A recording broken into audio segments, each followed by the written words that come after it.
Yeah, good morning. It's good to see so many people actually here. Hopefully the hangover isn't too bad that you can actually understand what I'm going to be talking about. So I'm going to be talking about COM, and I'm sure if you've done any Windows research, you probably have at least heard about COM. I'm going to talk about sort of COM internals, because actually a lot of people don't really know kind of how COM works under the hood. And it's kind of important to know how it works under the hood before you can really start attacking it. Then, of course, I'm going to talk about actually attacking COM in various different ways, mainly for elevation of privilege, because elevation of privilege is my kind of thing. But trying to find attack surface from, say, sandboxes or attack surface for local privest system, and then a bit about actually how you actually reverse engineer, certainly out-of-process COM objects.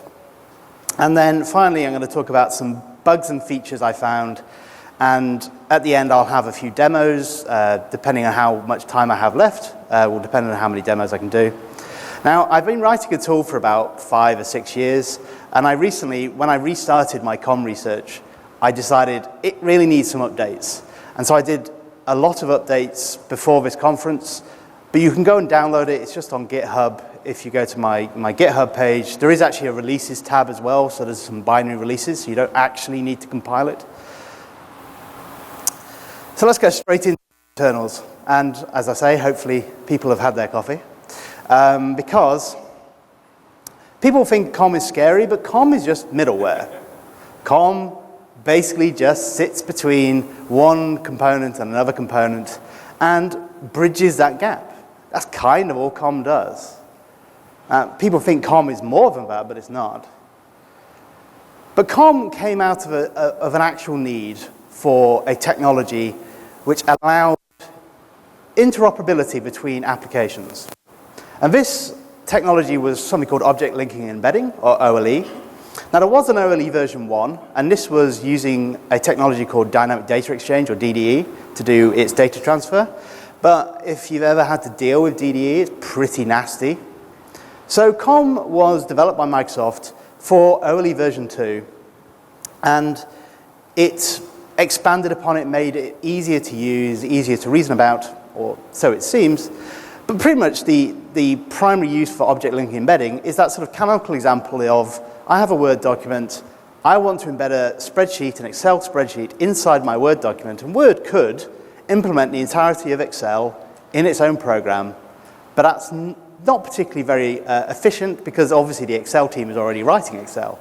So OLE allows Excel to run as an outside process, but you can effectively embed the UI of Excel inside Word, and Word acts as a container and can consume arbitrary components and arbitrary objects. So COM provides this interoperability layer effectively. It bridges the gap between different programming languages, it bridges the gap between different processes, and it all sort of magically works under the hood, right? Or at least it should do. But of course, that's sort of the types of places where you start to find the edge cases on that implementations, because this is all hidden from the user, right? This is all, for all intents and purposes, like black magic sitting under the hood. But COM actually specifies a relatively simple set of rules, which as long as you follow, this interoperability falls out automatically. So the first one is defining a common application binary interface. And in this case, you have a COM object. The COM object is referred to using a pointer, which could be in the heap, it could be in the stack, who knows where this is. But the only thing COM really defines is saying that pointer must point to another block of memory, which must have a pointer size value, which points to a function table, a virtual function table. So we can see like a simple C implementation underneath. The thing, you define a structure which contains a number of function pointers. Each function pointer must also have its first parameter pointing to the object which you're acting upon. You then have an object structure which has your vtable pointer, and then you can just call methods on that as long as you've got an instantiated instance. Now, it's no coincidence that this ABI is remarkably similar to Visual C++'s C++ virtual function ABI. So when you define a C++ class with virtual functions, it's pretty much the exact same ABI. You've got a pointer to a virtual function table and so on. So you're more likely to see this written in C++. You would define, say, a virtual interface, a pure virtual interface, and then you can have an object which derives from one or more interfaces. But now you've got a problem for interoperability. How do you get between these interfaces? If an object supports two interfaces, well, in C++, if everything's written in C++, you could just do a cast. Yeah, that would mostly work. But in most situations, if you have, say, a pointer to interface 1, casting it to interface 2 is invariably just going to cause a crash or some undefined behavior to occur. And it's going to be even worse if the object was implemented in Visual Basic and you have no idea how Visual Basic lays out its objects. Because all it guarantees is that object is laid out in the COM form. So COM also defines a standardized interface, which all other interfaces must derive from. And this is the IUnknown interface. And it serves two purposes. It first has a reference counting mechanism. This is because, again, say you are consuming an object written in Visual Basic, C++ can't just call delete on that object because it's probably not on the C++ heap, and you don't know how to destroy it properly. So reference counting is used as the lifetime to do deallocation of an object. But for getting rid of the casting problem, we have query interface. And query interface takes as a parameter a unique identifier, a globally unique identifier called the interface ID. And so this is instead of using names, because names wouldn't be unique, but instead all interfaces must have a unique identifier. You can see in IUnknown's unique identifier at the top. It's mostly zeros, as you would expect. And what you do is you call query interface, and because every interface supports IUnknown, you can call query interface and ask, hey, do you support interface 2? And if that object does, it will return you a pointer, and then you can just release it. So this is how you basically can query for support for different interfaces and avoid the casting problem. But that's all very well and good. That's assuming you've already got an object. How the hell do you get an object in the first place? And this is where the wonderful world of the Windows registry gets involved. So if you open regedit, you'll see a registry hive, HKey classes root. Now this isn't a real registry hive. This is actually like an amalgamation of two components, parts of local machine hive and parts of current user hive. But I'm not going to go into much more detail on that.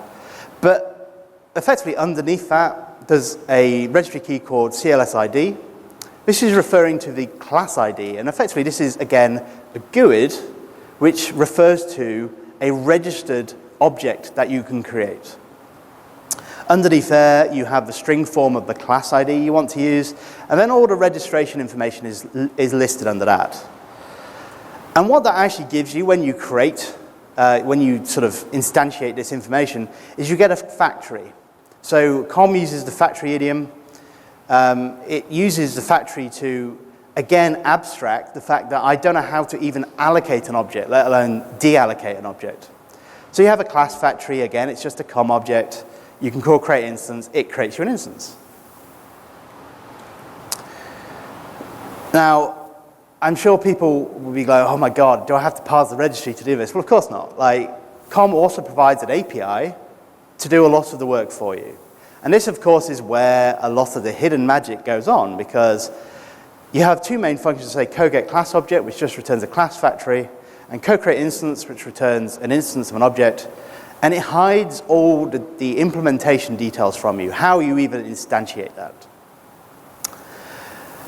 Now, there's various different types of servers, and so a server in COM parlance is basically an implementation which can contain multiple classes. So the most simplest one is the in-process server, and this is just a DLL. So the registry information contains a path to a DLL, and this DLL exposes an exported method, DLL get class object. You pass it a class ID. If it knows about that class ID, it should return you a factory object, and from the factory object, create instances. Very, very simple. Now, I'm not going to talk too much about in-process servers because actually, from a privilege escalation perspective, they're not that interesting. They're interesting for, like, if you're trying to break ActiveX, for example, but not necessarily for PrivEsc. But one of the things I really wanted to talk about is apartments. Hello? Yeah. Is COM apartments, because this is one of the things that confuse people when they first start looking at COM. And it is also quite enlightening to work out how some of the other COM servers work, the out-of-process COM servers work. So when you use COM, you pass a apartment type you want to use. So this could be apartment threaded or multi-threaded. And what an apartment does is it says, if you create an instance of a COM class inside this apartment, no other apartment in that process is allowed to directly talk to that object. And I'll explain what that actually means in a second. Looking at the simplest one, multi-threaded apartment, there is one multi-threaded apartment per process, and any thread can opt into this. So effectively, if you create an instance in that apartment, then any other thread can just get a pointer to that object, dereference its vtable, and call methods on it. But of course, then that requires the object to implement some sort of locking mechanism or mutual exclusion to make sure that it doesn't overwrite its own, it doesn't have the race conditions and things like that. So as a lot of COM was used for things like object computing, which is obviously, which is all UI based primarily. UI on Windows has a thread affinity. If you create a window on a particular thread, in theory, you can only really call methods and modify that window on the same thread that you created it on. And if you don't do that, something horrible going wrong. Probably it just won't work, but it could also crash your application, which is probably undesirable. So instead, COM also supports the single-threaded apartment model. And what this actually does is allows you to sort of reason about thread affinity for COM objects. But in this case, there are cases where another apartment kind of does want to talk to a single-threaded apartment in an instance in a different apartment. So it must have to go through some process to do that. And it is allowed, but it's a lot more work than just passing a pointer. So in this case, we have two apartments. We have a sort of apartment X and apartment Y running in different threads. I want to talk to that instance using a client in thread Y. The thing which must happen is thread X must basically create a binary blob which basically contains all the information necessary to connect to that instance. And this is passed to thread Y, and thread Y creates something called a proxy. Now the proxy implements the interface you want to call, but it doesn't obviously actually implement the real implementation. It just implements basically a marshaller. So any parameter you pass, it can marshal and pack into a blob and send potentially to this other apartment. And that's done using window messaging. So the proxy parcels up all the information, it passes it to the sort of underlying COM layers, and it posts a message to the other thread. So the other thread is presumably a UI thread, so it's listening on a message loop, and it has a window, which is created by COM, and it will just sort of pick this up and go, right, okay, I now need to call this instance in my apartment. And so this is how thread affinity works, because we're utilizing the fact that the window messaging system is already have a thread affinity to basically invoke methods in the same thread which we created the object. When that message is received, it passes it to something called the stub. The stub basically is the reverse of the proxy. It unpacks the arguments, works out which method to call, and then actually invokes the actual method on the instance object inside that thread. And so from the instance object's perspective, it only ever sees calls from a single thread. Now, if you've ever done any sort of COM programming, COM hacking, sometimes you'll try and call a method, and it will just hang, and it will never return from that method call. Possibly what this is if no one is listening for messages on the original thread, then nothing picks up these messages, and so thread Y will just hang forever because it has no one's listening to it. It's shouting into the void, and no one cares. So if you ever actually have to do a lot of this and you find something blocking, then you may want to check that you're actually polling for window messages. Now, you can't see these messages directly. They are effectively hidden. They're for messages only. You don't have a UI associated with them. But you can write really, really simple piece of code, which just basically dumps them all on your system. And you can see all the processes on all the apartment-threaded windows which you can access. And in theory, external processes can post messages to them as well. I wouldn't recommend that in any way, of course. Anyway, moving on. So if you think about that apartment model, and you kind of grab those apartments and kind of try and pull them apart, and if you keep pulling and you keep pulling, kind of eventually you can imagine you split your process in two. And your process splits into two processes, a server process and a client process. And this is just local out-of-process comm servers. Effectively, pretty much all the same plumbing and infrastructure is used. You still have the proxies, you still have the stubs, but the only real big difference is the window messaging is now replaced by an ALPC client in this case. So just the standard RPC channel. But the other main difference is how you go about activating an object. When you're activating an in-process object, you just call load library, job done, pretty much. But in the outside process case, you need to create the process which is going to host the object for you. Now, you could just do that manually. The client could just create the process. But you've got sharing problems, like if a class could be used by multiple clients, well, every time a client wants to access it, it spawns a new executable. That's probably not very efficient. So as part of the RPC subsystem, is something called the DCOM activator. And the DCOM activator is the system service responsible for managing instantiation of COM objects out of process. So what happens under the hood? A client process says, I want to create this class. I know it's out of process, so it talks to something called the system activator in RPCSS. RPCSS will create a new process if it needs to. If it's already there, maybe it can already actually just utilize what's already there. And the server process registers its own system activator back with RPCSS.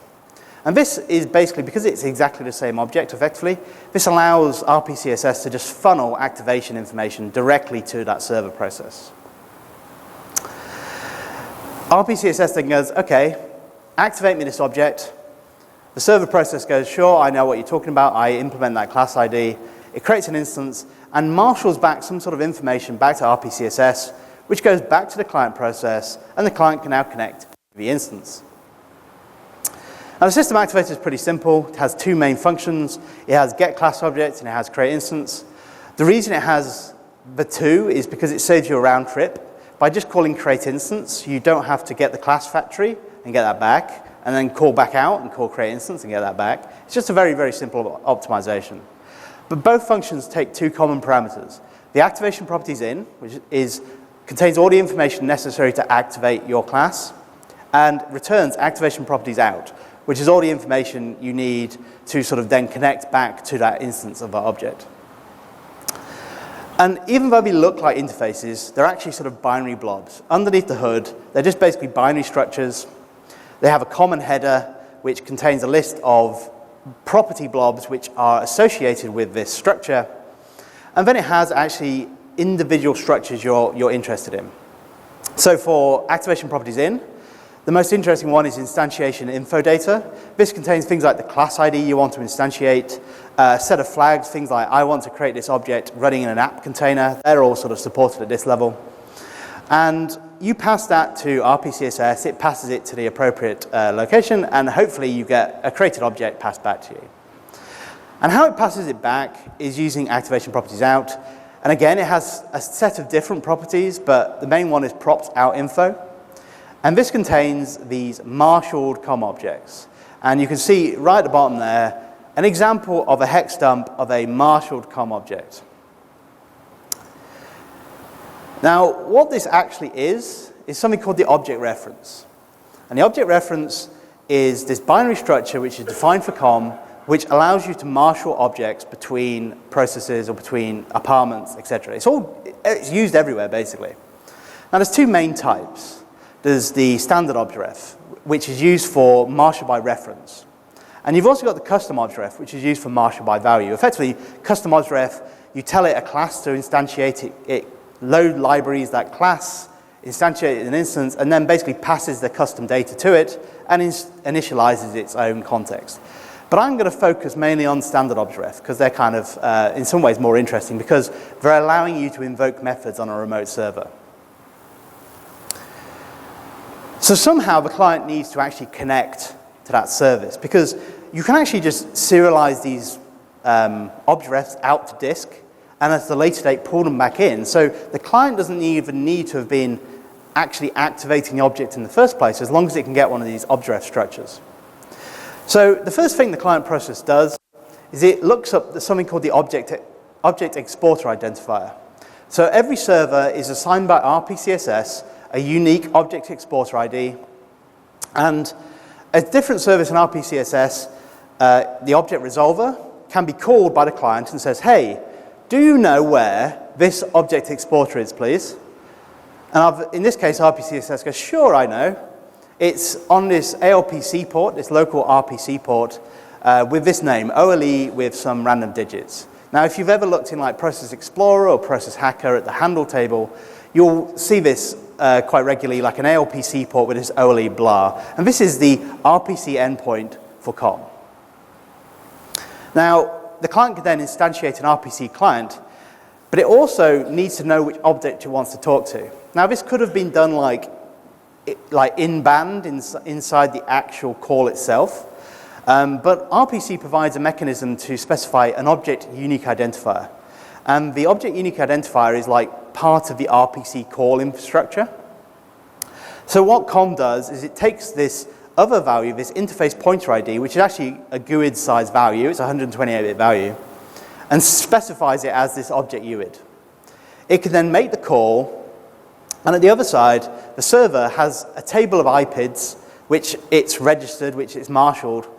It can look up the IPID from the RPC call. It can look up the IPID entry in the table, and that contains all the information you need to know to get to the instance and invoke the method, like where the stub is and where the instance object is, etc. So if it's all there, it will get invoked, and you've made your call. Now, one thing I've not really talked about is these proxies and stubs in any great detail. Now, if you were just writing an RPC client for Windows, you would have an IDL file which contains the description of your interfaces. You would have to compile that IDL file. That would spit out a C file. You'd have to compile the C file into your application. But this isn't very scalable. Like, if I want to implement a new interface and I want someone to potentially be able to call it, that person needs my IDL and would need to compile it into their application. And so it just doesn't really scale. So COM instead actually provides proxies and stubs which are created using the same in-process server activation mechanism. So effectively, you register a proxy object and you register a stub object, and when the COM infrastructure wants one of these, it can just load the library, call the appropriate methods, and get back a proxy or a stub. And instead of class factory, it has its own factory interface, but it's just, as I say, create proxy or create stub. But again, this is just a COM object.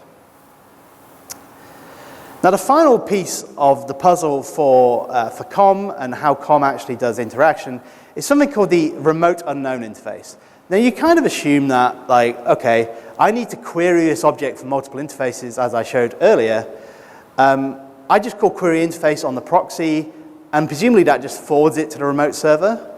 Well, kind of-ish.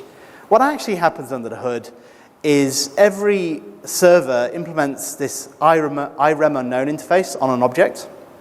And as part of the activation properties out, you get back the IPID, the OXID of where this remote unknown interface is. And this has three functions. As you can see, like, if you look, it's derived from IUnknown as well. So this is also a COM object, right? So it has its own lifetimes. And what you do is you pass the IPID you want to query on. So you've already got an IPID for an object. You say, query the interface on this IPID and potentially give me back that object. And so this is all, again, mostly done under the hood, but you can potentially call it directly if you get access to this remote unknown IPID. So taking that local server paradigm, and you just keep pulling it again, you keep pulling that process, and eventually, like, your entire machine splits in two. That's just DCOM. This is your remote server activation, your remote COM servers. In this case, you've replaced the ALPC RPC channel with a TCP channel, but fundamentally, it's using all the same infrastructure, as I said.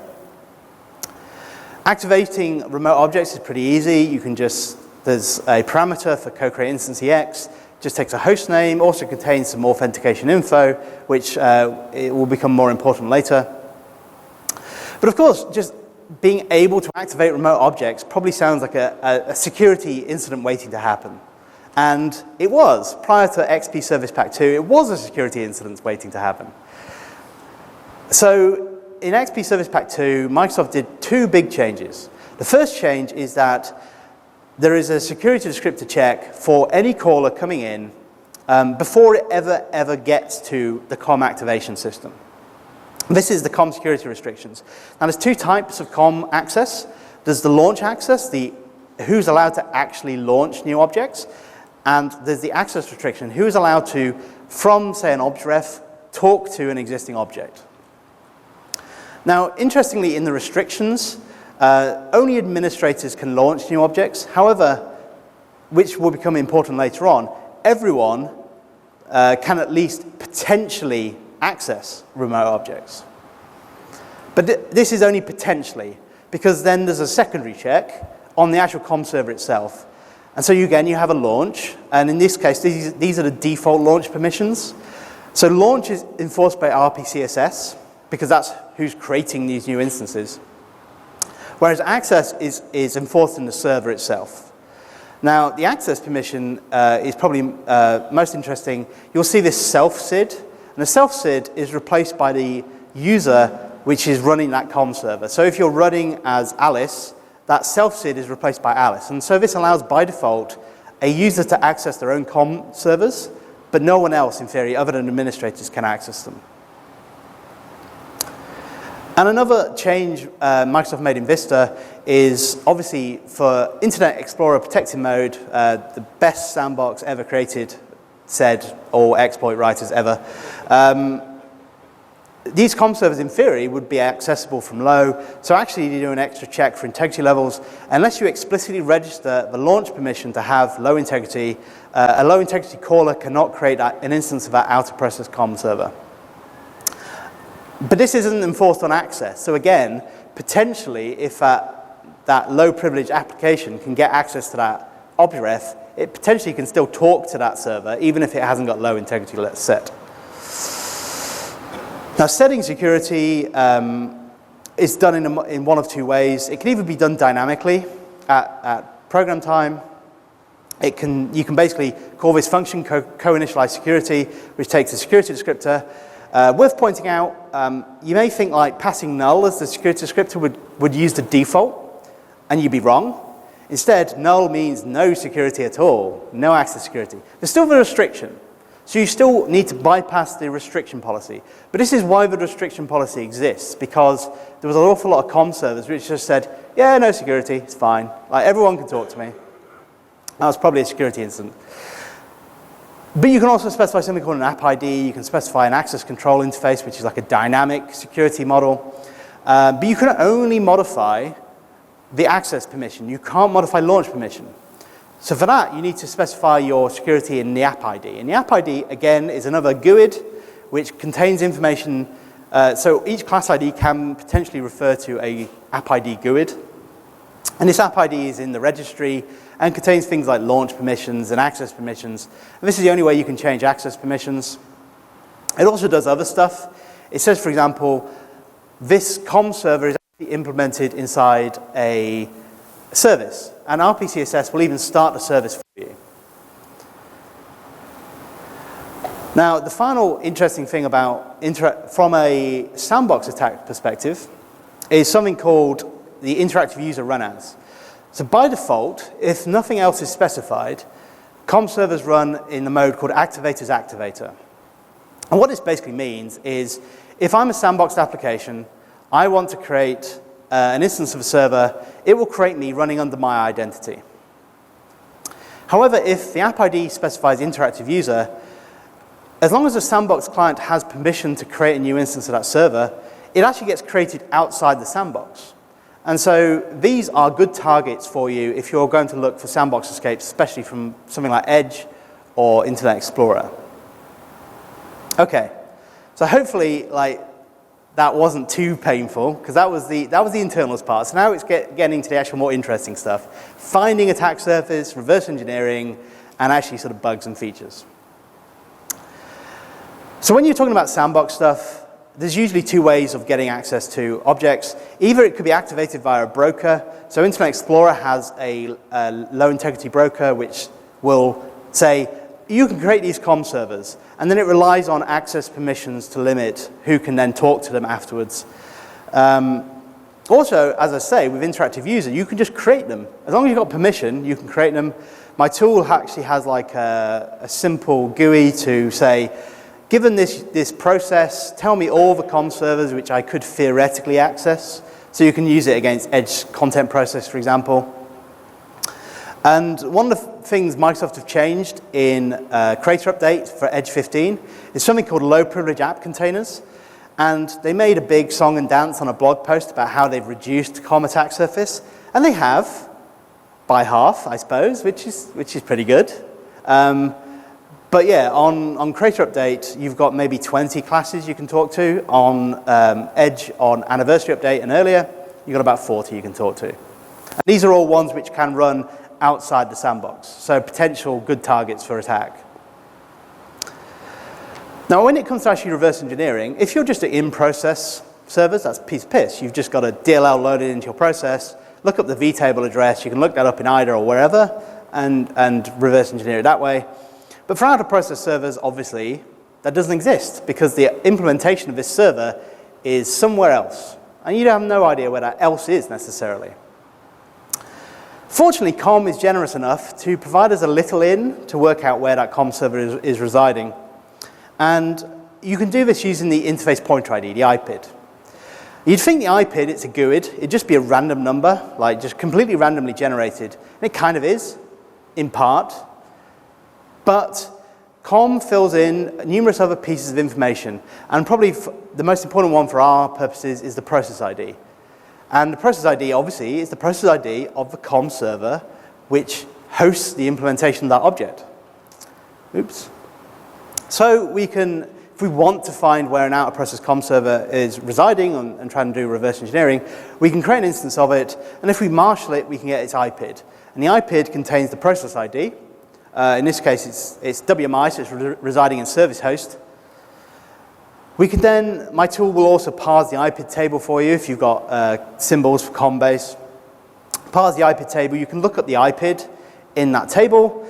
You can then look at the properties of that IPID, and that contains the pointer to the vtable of that object instance. And from there, you can then do reverse engineering for that object.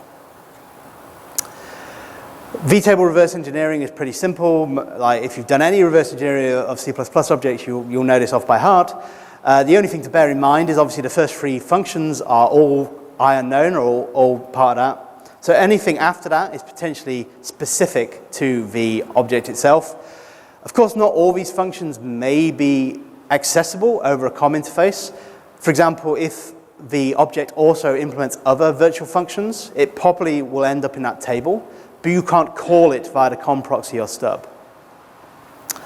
And then actually finding parameter information. Most stuff is written in C++, so if you have public symbols, there's probably mangled symbols you can pull out basic parameter information. Some COM servers have type libraries, and type libraries are a description format for COM servers and COM interfaces. And you can obviously parse that information and look there. And also these proxies and stubs, most of them use something called network data representation, which is like a bytecode language for marshalling parameters between two locations. And so you can actually use this bytecode to decompile back into a semi-workable interface. You lose some information, you lose function names, you lose parameter names. You do get the interface name, you get the interface ID, and obviously you get all the parameters where possible. And you'll even get structure information. Again, you'll lose the names, but you'll at least get the structure information. So, assuming you've obviously found the things you're particularly trying to poke at, the interesting targets, I obviously did that, and I not only wanted to look for COM servers themselves, which you could abuse, but also like features of COM itself, right? Like if I can find a bug in COM, well, it doesn't matter what you've implemented in your application, I can potentially still exploit you. So the first thing when I was doing my research is looking at some of the other property information you can pass in activation properties. And this one sort of drew my eye, the special properties data blob. And it contains quite a few sort of interesting sounding things. The ones which caught my eye particularly were session ID.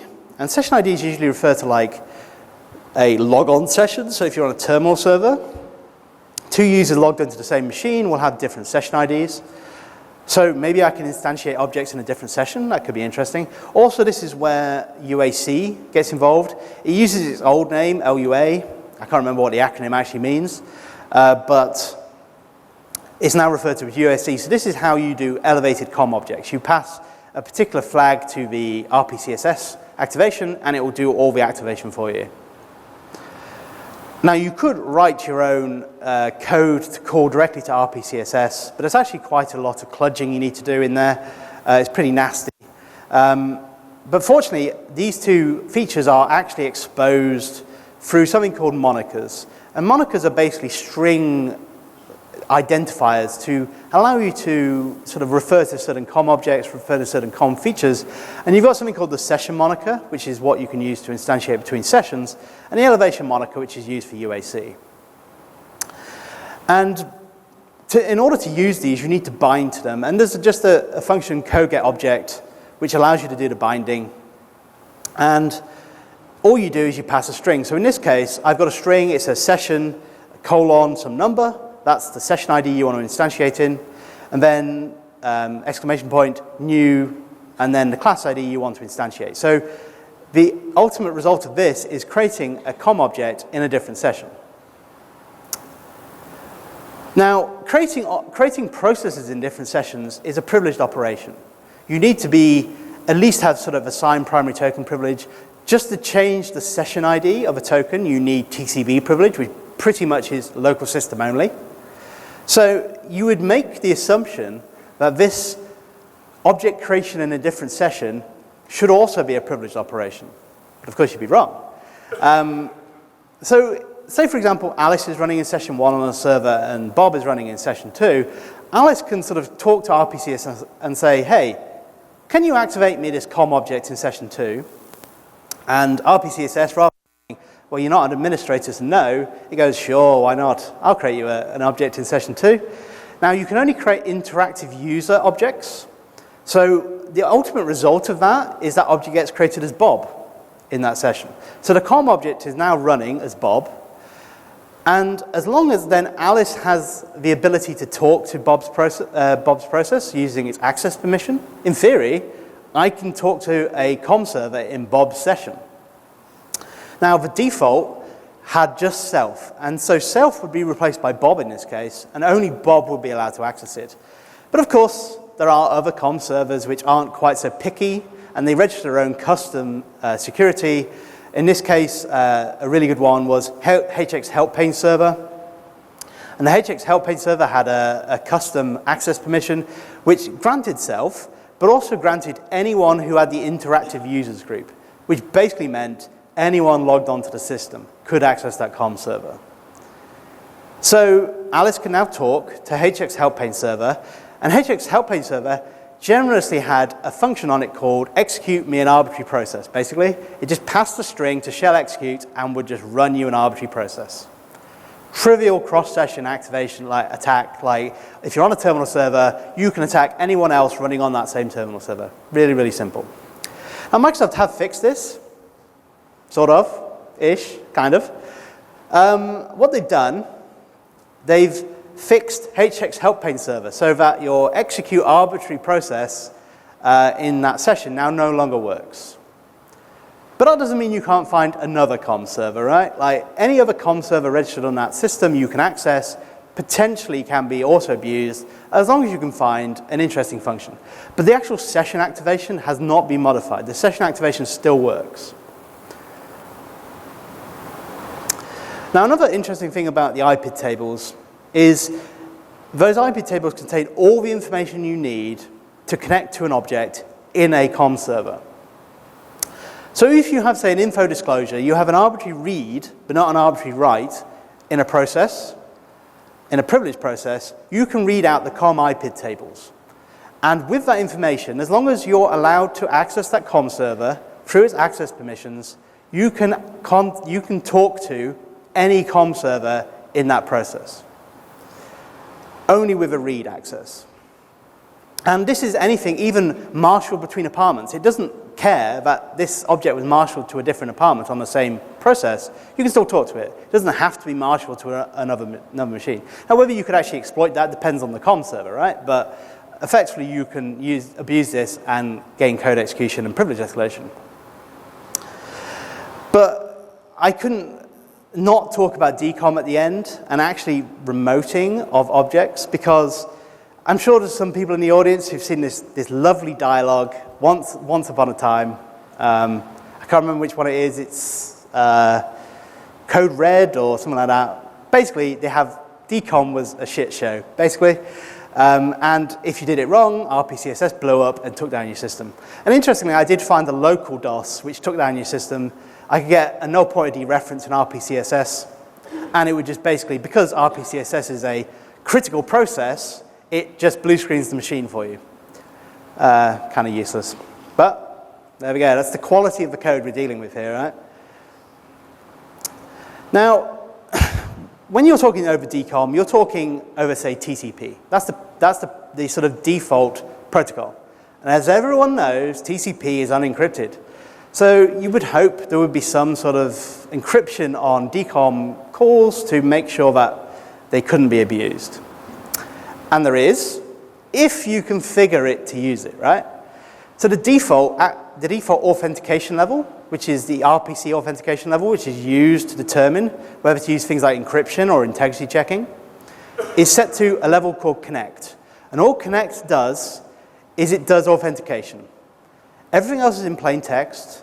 The PDUs, the RPC PDUs, are not even protected against replay attacks, let alone modification. So if you have a man-in-the-middle box and they're using connect level authentication, you can potentially wait for the authentication to work and then fiddle the bits as it goes through. And for that reason, Wireshark, you can just bring up Wireshark. It has a dissector for DCOM. You can actually just look at the RPC channel. And it turns out that because everyone can bypass the restriction policy, so any, say, domain user in a domain environment could potentially bypass that initial restriction check, then as long as the COM server also allows you access, you can potentially access remote COM servers. You can't activate them, but as long as we can get an objdref, we may be able to talk to them. So in this case, WMI is configured so that any authenticated user on that system, on a remote system, can talk to WMI. So you can do something like this, which I stupidly referred to as meow-jacking, of course. So in this particular case, let's assume we've got two client machines and a server. There's one client machine, which is domain admin user running on it, who has permission to activate WMI on a remote server. And you have another client, a domain user, which doesn't have admin permissions, but somehow, through fortune, has the ability to monitor network traffic between those two machines. Now, a WMI activation request occurs, and the COM infrastructure marshals up that WMI object and packages it into an objdref. It then sends it back across the link, but we've now got a tap. And we can see, because it's all unencrypted, we can see that objdref as it goes past us, we can steal it and get it back to our domain user. Now, because our domain user bypasses all the access restrictions, we've not launched a new process, but we're just abusing one which has already been created for us. We can just connect to it, because the COM server doesn't realize that it doesn't really care that the person who activated the object is different from the person who accesses it afterwards. There's no per object security other than what someone implements themselves. And this is why actually it's not as bad as it sounds, because WMI actually implements its own security. So if you're a non-admin user trying to call a method on a WMI object, it gets as far as WMI. it will then do a secondary security check and say, sorry, you're not allowed to do that. But because access permissions are shared by everyone in the same process, then any COM object which you might be able to get hold of could potentially be an attack vector. And of course, remember, connect. If you have a man in the middle of connect, you potentially can wait for the authentication to come and then just change the class ID you want to activate, right? And just activate something completely different to what the domain admin was trying to create. So that is the end of the actual talking part. So I'm going to try and do a few demos. We've got sort of 5-10 minutes, so we'll see how many we can do. But first, I've got a really, really simple domain network setup. So I've got a 2016 server. Okay, and I've got, in this case, I've got one running as a normal user on the domain and one running as domain admin.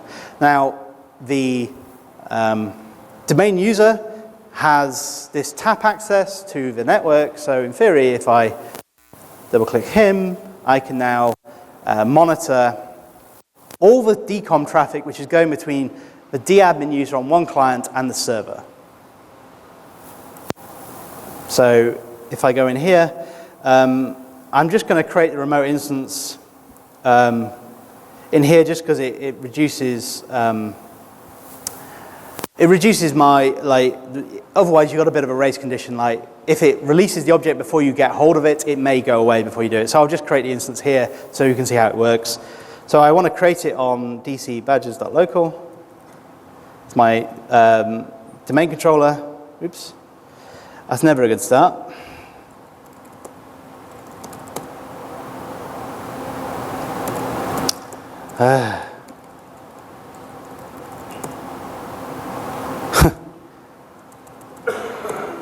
Obviously, I don't know how to type. Oops. Let's try DC. What? The demo gods are not with me today.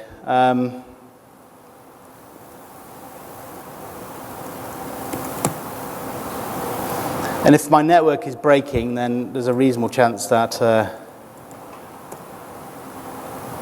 nothing's going to work. Okay. So let's just try this again.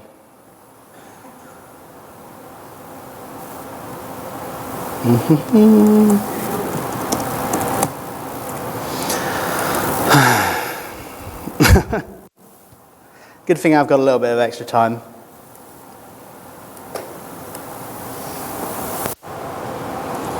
We should actually see in here, yeah, so it did actually try and go out, and obviously something during the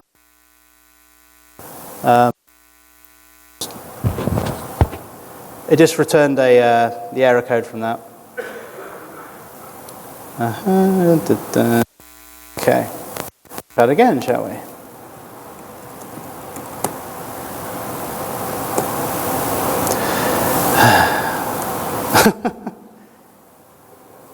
Why is it in airplane mode? Let me just plug in a network cable, see if it wakes itself all back up.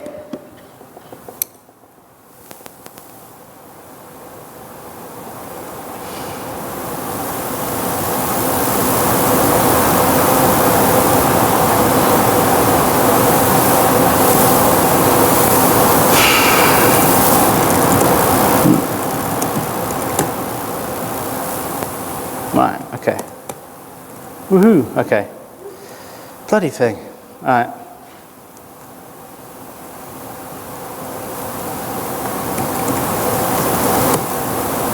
Okay. So that seems to be working slightly better. Okay, right. Now we've got a COM server, right? We've got a COM object we've created. And if we go back here, we can see, it's hopefully somewhere, stop him, so it's not spamming me. I don't want to try Office, fuck off. Bloody Microsoft.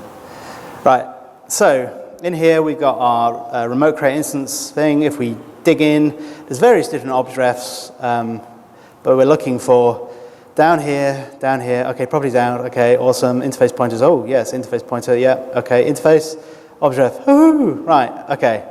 So this is our object for that remote object. And if we export these packet bytes, so marshall.bin, stick it in the desktop, okay, we can hopefully go in here, and hopefully in here, oh, for God's sake.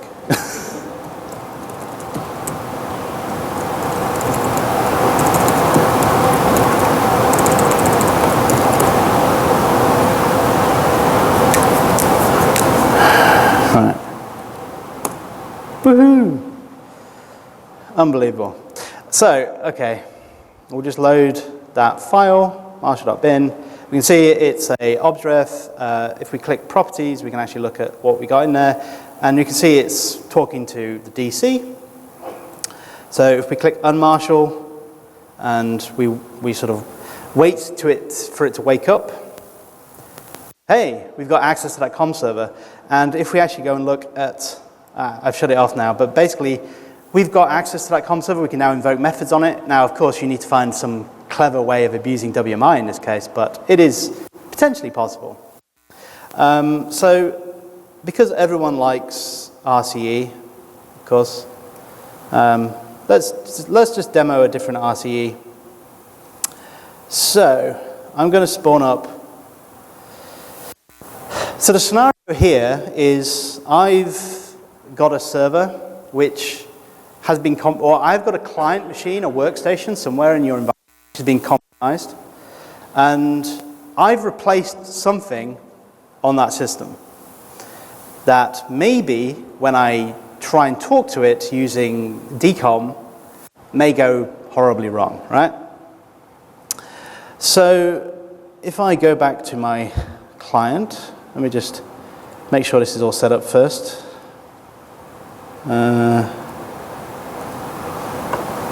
So turn off the firewall, just so I can make sure I can talk to it, because otherwise it just goes wrong. Okay. So I should be able to talk to DC. Okay. Okay, so we can get rid of him, get rid of him. So if we bring up, say, PowerShell, just because it's an easy example.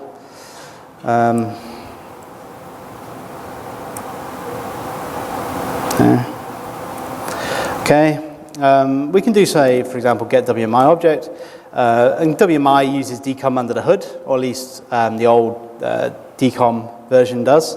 We can specify computer name of, say, domain controller.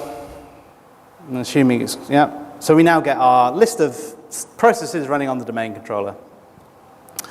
Now instead, if we talk to our other server, and we just check we can see him.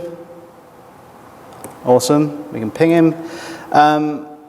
I want to see what processes are running on this other machine on my network, okay? So I run that.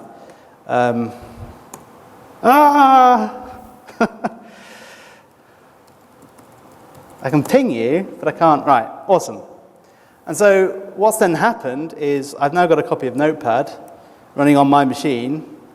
I never got a process listing, and it's tried to create a file called pwn.txt. So obviously, it's super pwn. Like I could have run calc, right? But like, where's the fun in that, right? So I've then effectively you've tried to talk to me, so I've just gone, fuck you. I'm gonna screw you over. So maybe Microsoft will fix that soon, if you're lucky. But bearing in mind, I'm pretty much out of time. But obviously, I thank everyone for listening to me rattle on for close to an hour.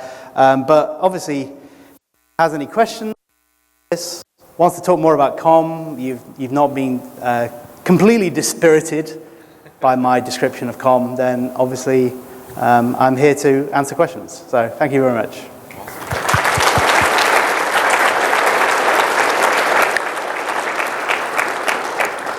Do we still have the special prize for people who asked the first question? I think we have one left. Okay, so as boss informs me, the 2 top scores on the NOP, which apparently is really hard this year, for some reason, are also getting special limited edition. So I guess who's going to ask a question about COM is my first question, because COM is awesome, apparently. I mean, I have many questions about COM, but I'm going to wait till you're drunk. So that's how we roll. Okay, well, awesome. Thank you very much. That's a good talk when no one even asks questions. No one's they're too like, scared, everyone's right? like, oh my God, what just happened to my brain? All right. Okay, now we have questions. Do it. Oh, you're going to need the mic.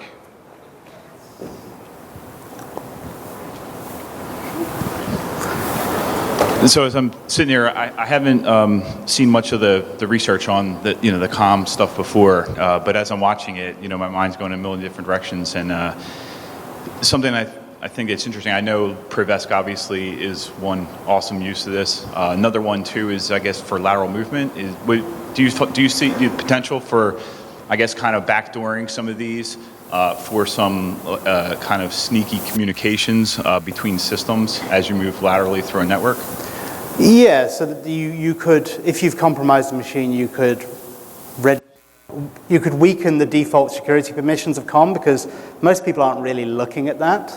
They're just in the registry somewhere. So if you weaken the default security of COM, then any other user on the same system or a malicious user on the system could access those objects remotely.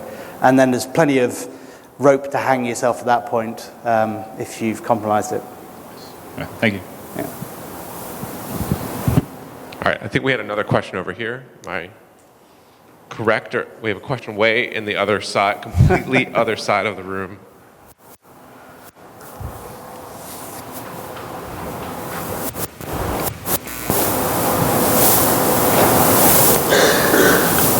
So I'm kind of ignorant when it comes to COM and the Windows internals. With PowerShell, is COM accessible from PowerShell, and can a potential attacker kind of leverage the PowerShell interface to manipulate COM objects for, I guess, different privilege escalation exploits, and then also for, I guess, backdooring, like the first speaker or first questioner asked? Yeah, so PowerShell is based on .NET, and .NET was born from COM+. And so like .NET has COM interop as like a first-class language feature, effectively. PowerShell, you can instantiate new COM objects. There's the new object commandlet can take a COM class ID. It can even take a remote server, so you can create remote instances of objects. You're limited into what methods you can invoke, like dispatchable methods or methods it already knows about. But you can just add extra C#, like add type stuff, and just call methods a bit more in depth at that point. So yeah, you can do a lot of this just via PowerShell scripts.